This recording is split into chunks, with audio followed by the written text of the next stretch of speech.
अध्याय 18 उपसंहार संन्यास की सिद्धि। अर्जुन ने कहा, हे महाबाहु, मैं त्याग का उद्देश्य जानने का इच्छुक हूँ, और हे केशनिषूदन, हे ऋषिकेश, मैं त्यागमय जीवन का भी उद्देश्य जानना चाहता हूँ। भगवान ने कहा, भौतिक इच्छा पर आधारित कर्मों के परित्याग को विद्वान लोग संन्यास कहते हैं, और समस्त कर्मों के फल त्याग को बुद्धिमान लोग त्याग कहते हैं। कुछ विद्वान घोषित करते हैं कि समस्त प्रकार के सकाम कर्मों को दोषपूर्ण समझकर त्याग देना चाहिए, किंतु अन्य विद्वान मानते हैं कि यज्ञ, दान तथा तपस्या के कर्मों को कभी नहीं त्यागना चाहिए। हे भरत श्रेष्ठ, अब त्याग के विषय में मेरा निर्णय सुनो। हे नरशार्दूल, शास्त्रों में त्याग 3 तरह का बताया गया है। यज्ञ, दान तथा तपस्या के कर्मों का कभी परित्याग नहीं करना चाहिए, उन्हें अवश्य संपन्न करना चाहिए। निस्संदेह यज्ञ, दान तथा तपस्या महात्माओं को भी शुद्ध बनाते हैं। इन सारे कार्यों को किसी प्रकार की आसक्ति या फल की आशा के बिना संपन्न करना चाहिए। हे प्रथापुत्र, इन्हें कर्तव्य मानकर संपन्न किया जाना चाहिए, यही मेरा अंतिम मत है। निर्दिष्ट कर्तव्यों को कभी नहीं त्यागना चाहिए। यदि कोई मोहवश अपने नियत कर्मों का परित्याग कर देता है तो ऐसे त्याग को तामसी कहा जाता है। जो व्यक्ति नियत कर्मों को कष्टप्रद समझकर या शारीरिक क्लेश के भय से त्याग देता है, उसके लिए कहा जाता है कि उसने यह त्याग रजोगुण में किया है। ऐसा करने से कभी त्याग का उच्च फल प्राप्त नहीं होता। हे अर्जुन, जब मनुष्य नियत कर्तव्य को करणीय मानकर करता है और समस्त भौतिक संगति तथा फल की आसक्ति को त्याग देता है, तो उसका त्याग सात्विक कहलाता है। सतोगुण में स्थित बुद्धिमान त्यागी, जो न तो अशुभ कर्म से घृणा करता है, न शुभ कर्म से लिप्त होता है, वह कर्म के विषय में कोई संशय नहीं रखता। निस्संदेह किसी भी देहधारी प्राणी के लिए समस्त कर्मों का परित्याग कर पाना संभव है, लेकिन जो कर्म फल का परित्याग करता है वह वास्तव में त्यागी कहलाता है। जो त्यागी नहीं है, उसके लिए इच्छित, अनिच्छित तथा मिश्रित ये 3 प्रकार के कर्म फल मृत्यु के बाद मिलते हैं, लेकिन जो सन्यासी है उन्हें ऐसे फल का सुख दुख नहीं भोगना पड़ता। हे महाबाहु अर्जुन, वेदांत के अनुसार समस्त कर्म की पूर्ति के लिए 5 कारण हैं। अब तुम इन्हें मुझसे सुनो।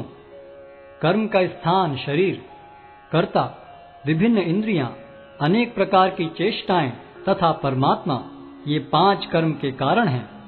मनुष्य अपने शरीर, मन या वाणी से जो भी उचित या अनुचित कर्म करता है, वह इन 5 कारणों के फलस्वरूप होता है। अतएव जो इन 5 कारणों को न मानकर अपने आप को ही एकमात्र कर्ता मानता है, वह निश्चय ही बहुत बुद्धिमान नहीं होता और वस्तुओं को सही रूप में नहीं देख सकता। जो मिथ्या अहंकार से प्रेरित नहीं है, जिसकी बुद्धि बंधी नहीं है, वह इस संसार में मनुष्यों को मारता हुआ भी नहीं मारता, न ही वह अपने कर्मों से बंधा होता है। ज्ञान, ज्ञेय तथा ज्ञाता, ये तीनों कर्म को प्रेरणा देने वाले कारण हैं। इंद्रियां, कर्म तथा कर्ता, ये 3 कर्म के संघटक हैं। प्रकृति के 3 गुणों के अनुसार ही ज्ञान, कर्म तथा कर्ता के 3 भेद हैं। अब तुम मुझसे इन्हें सुनो। जिस ज्ञान से अनंत रूपों में विभक्त सारे जीवों में एक ही अविभक्त आध्यात्मिक प्रकृति देखी जाती है, उसे ही तुम सात्विक जानो। जिस ज्ञान से कोई मनुष्य विभिन्न शरीरों में भिन्न भिन्न प्रकार का जीव देखता है, उसे तुम राजसी जानो। और वह ज्ञान जिससे मनुष्य किसी एक प्रकार के कार्य को, जो अति तुच्छ है, सब कुछ मानकर सत्य को जाने बिना उसमें लिप्त रहता है, तामसी कहा जाता है। जो कर्म नियमित है और जो आसक्ति, राग या द्वेष से रहित कर्मफल की चाह के बिना किया जाता है, वह सात्विक कहलाता है। लेकिन जो कार्य अपनी इच्छा पूर्ति के निमित्त प्रयास पूर्वक एवं मिथ्य अहंकार के भाव से किया जाता है, वह रजोगुणी कहा जाता है। जो कर्म मोहवश शास्त्रीय आदेशों की अवहेलना करके तथा भावी बंधन की परवाह किए बिना या हिंसा अथवा अन्यों को दुख पहुंचाने के लिए किया जाता है, वह तामसी कहलाता है। जो व्यक्ति भौतिक गुणों के संसर्ग के बिना अहंकार रहित संकल्प तथा उत्साहपूर्वक अपना कर्म करता है, और सफलता अथवा असफलता में अविचलित रहता है, वह सात्विक कर्ता कहलाता है। जो कर्ता कर्म तथा कर्म फल के प्रति आसक्त होकर फलों का भोग करना चाहता है तथा जो लोभी, सदैव ईर्ष्यालु, अपवित्र और सुख दुख से विचलित होने वाला है, वह राजसी कहा जाता है। जो कर्ता सदा शास्त्रों के आदेशों के विरुद्ध कार्य करता रहता है, जो भौतिकवादी, हठी, कपटी तथा अन्यों का अपमान करने में पटु है तथा जो आलसी, सदैव खिन्न तथा काम करने में दीर्घ सूत्री है, वह तमोगुणी कहलाता है। हे धनंजय, अब मैं प्रकृति के 3 गुणों के अनुसार तुम्हें विभिन्न प्रकार की बुद्धि तथा धृति के विषय में विस्तार से बताऊंगा, तुम इसे सुनो।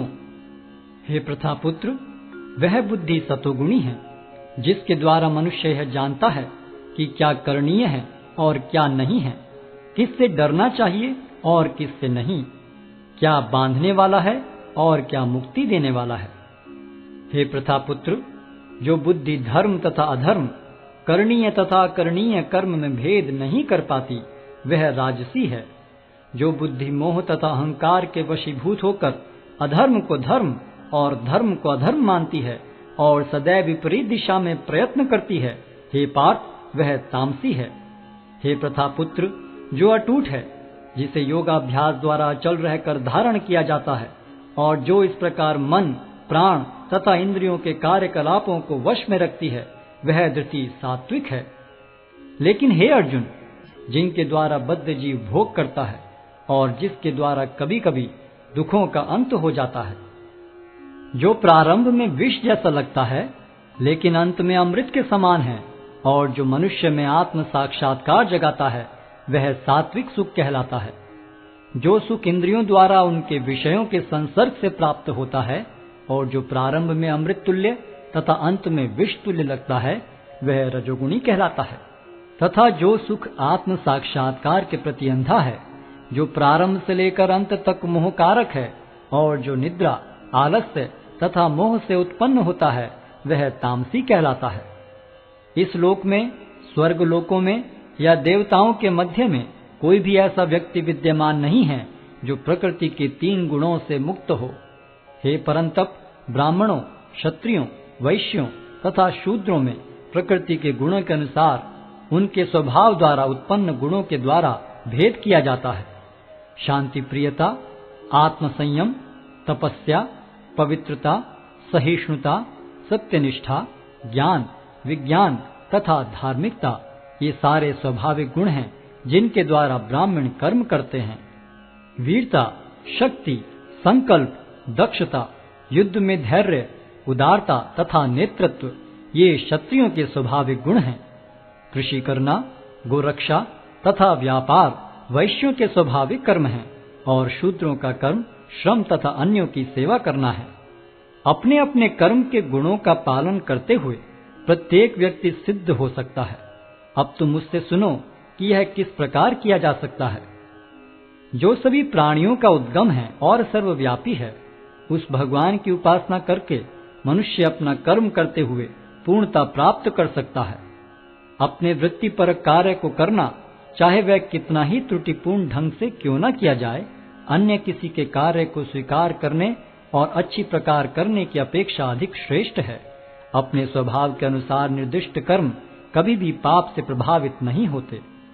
प्रत्येक उद्योग किसी न किसी दोष से आवृत होता है, जिस प्रकार अग्नि धुएं से आवृत रहती है।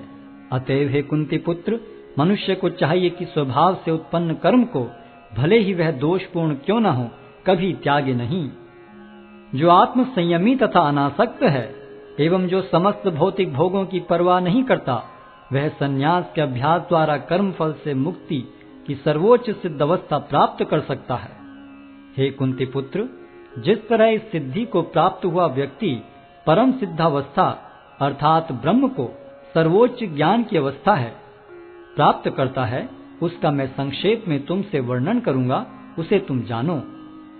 अपनी बुद्धि से शुद्ध होकर तथा धैर्य पूर्वक मन को वश में करते हुए इंद्रिय तृप्ति के विषयों का त्याग कर राग तथा द्वेष से मुक्त होकर जो व्यक्ति एकांत स्थान में वास करता है, जो थोड़ा खाता है, जो अपने शरीर, मन तथा वाणी को वश में रखता है जो सदैव समाधि में रहता है तथा पूर्णतया विरक्त, मिथ्या अहंकार, मिथ्या शक्ति, मिथ्या गर्व, काम, क्रोध तथा भौतिक वस्तुओं के संग्रह से मुक्त है, जो मिथ्या स्वामित्व की भावना से रहित तथा शांत है, वह निश्चय ही आत्म साक्षात्कार के पद को प्राप्त होता है। इस प्रकार जो दिव्य पद पर स्थित है, वह तुरंत पर ब्रह्म का अनुभव करता है और पूर्णतया प्रसन्न हो जाता है। वह न तो कभी शोक करता है, न किसी वस्तु की कामना करता है। वह प्रत्येक जीव पर संभाव रखता है। उस अवस्था में वह मेरी शुद्ध भक्ति को प्राप्त करता है। केवल भक्ति से मुझ भगवान को यथारूप में जाना जा सकता है। जब मनुष्य ऐसी भक्ति से मेरे पूर्ण भावनामृत में होता है, तो वह वैकुंठ जगत में प्रवेश कर सकता है। मेरा शुद्ध भक्त मेरे संरक्षण में समस्त प्रकार के कार्यों में संलग्न रहकर भी मेरी कृपा से नित्य तथा विनाशी धाम को प्राप्त होता है। सारे कार्यों के लिए मुझ पर निर्भर रहो और मेरे संरक्षण में सदा कर्म करो। ऐसी भक्ति में मेरे प्रति पूर्णतया सचेत रहो। यदि तुम मुझसे भावना भावित होगे, तो मेरी कृपा से तुम बद्ध जीवन के सारे अवरोधों को लांघ जाओगे। लेकिन यदि तुम मिथ्या अहंकारवश ऐसी चेतना में कर्म नहीं करोगे और मेरी बात नहीं सुनोगे, तो तुम विनष्ट हो जाओगे। यदि तुम मेरे निर्देशानुसार कर्म नहीं करते और युद्ध में प्रवृत्त नहीं होते हो, तो तुम कुमार्ग पर जाओगे। तुम्हें अपने स्वभाववश युद्ध में लगना होगा। इस समय तुम मोहवश मेरे निर्देशानुसार कर्म करने से मना कर रहे हो, लेकिन हे कुंती पुत्र, तुम अपने ही स्वभाव से उत्पन्न कर्म द्वारा बाध्य होकर वही सब करोगे। हे अर्जुन, परमेश्वर प्रत्येक जीव के हृदय में स्थित है और भौतिक शक्ति से निर्मित यंत्र में सवार की भांति बैठे समस्त जीवों को अपनी माया से घुमा रहे हैं। हे भारत, सब प्रकार से उसी की शरण में जाओ। उसकी कृपा से तुम परम शांति को तथा परम नित्य धाम को प्राप्त करोगे। इस प्रकार मैंने तुम्हें गुह्यतर ज्ञान बतला दिया। इस पर पूरी तरह से मनन करो और तब जो चाहो सो करो। क्योंकि तुम मेरे अत्यंत प्रिय मित्र हो, अतः मैं तुम्हें अपना परम आदेश, जो सर्वाधिक गुह्य ज्ञान है, बता रहा हूँ। इसे अपने हित के लिए सुनो। सदैव मेरा चिंतन करो, मेरे भक्त बनो, मेरी पूजा करो और मुझे नमस्कार करो। इस प्रकार तुम निश्चित रूप से मेरे पास आओगे। मैं तुम्हें वचन देता हूँ, क्योंकि तुम मेरे परम प्रिय मित्र हो। समस्त प्रकार के धर्मों का परित्याग करो और मेरी शरण में आओ। मैं समस्त पापों से तुम्हारा उद्धार कर दूंगा। डरो मत। यह गुह्य ज्ञान उनको कभी भी न बताया जाए जो न तो संयमी है, न एकनिष्ठ, न भक्ति में रत है, न ही उसे जो मुझसे द्वेष करता है। जो व्यक्ति भक्तों को यह परम रहस्य बताता है, वह शुद्ध भक्ति को प्राप्त करेगा और अंत में वह मेरे पास वापस आएगा। इस संसार में उसकी अपेक्षा कोई अन्य सेवक न तो मुझे अधिक प्रिय है और न कभी होगा। और मैं घोषित करता हूँ कि जो हमारे इस पवित्र संवाद का अध्ययन करता है, वह अपनी बुद्धि से मेरी पूजा करता है, और जो श्रद्धा समेत तथा द्वेष रहित होकर इसे सुनता है, वह सारे पापों से मुक्त हो जाता है और उन शुभ लोकों को प्राप्त होता है जहाँ पुण्य आत्माएं निवास करती हैं। हे प्रथापुत्र, हे धनंजय, क्या तुमने इसे एकाग्र चित्त होकर सुना? और क्या अब तुम्हारा ज्ञान तथा मोह दूर हो गया है? अर्जुन ने कहा, हे कृष्ण, हे अच्युत, अब मेरा मोह दूर हो गया। आपके अनुग्रह से मुझे मेरी स्मरण शक्ति वापस मिल गई। अब मैं संशय रहित तथा दृढ़ हूँ और आपके आदेशानुसार कर्म करने के लिए उद्यत हूँ। संजय ने कहा, इस प्रकार मैंने कृष्ण तथा अर्जुन, इन दोनों महापुरुषों की वार्ता सुनी और यह संदेश इतना अद्भुत है कि मेरे शरीर में रोमांच हो रहा है। व्यास की कृपा से मैंने ये परम गुह्य बातें साक्षात योगेश्वर कृष्ण के मुख से अर्जुन के प्रति कही जाती हुई सुनी। हे राजन, जब मैं कृष्ण तथा अर्जुन के मध्य हुई इस आश्चर्यजनक तथा पवित्र वार्ता का बारंबार स्मरण करता हूँ, तो प्रतिक्षण आह्लाद से गदगद हो उठता हूँ। हे राजन, भगवान कृष्ण के अद्भुत रूप का स्मरण करते ही मैं अधिकाधिक आश्चर्यचकित होता हूँ और पुनः पुनः हर्षित होता हूँ। जहाँ योगेश्वर कृष्ण हैं और जहाँ परम धनुर्धर अर्जुन हैं, वहीं ऐश्वर्य, विजय, अलौकिक शक्ति तथा नीति भी निश्चित रूप से रहती है। ऐसा मेरा मत है। हरे कृष्ण कृष्ण कृष्ण हरे हरे, हरे राम राम राम हरे हरे। हरे कृष्ण कृष्ण कृष्ण हरे हरे, हरे राम राम राम हरे हरे।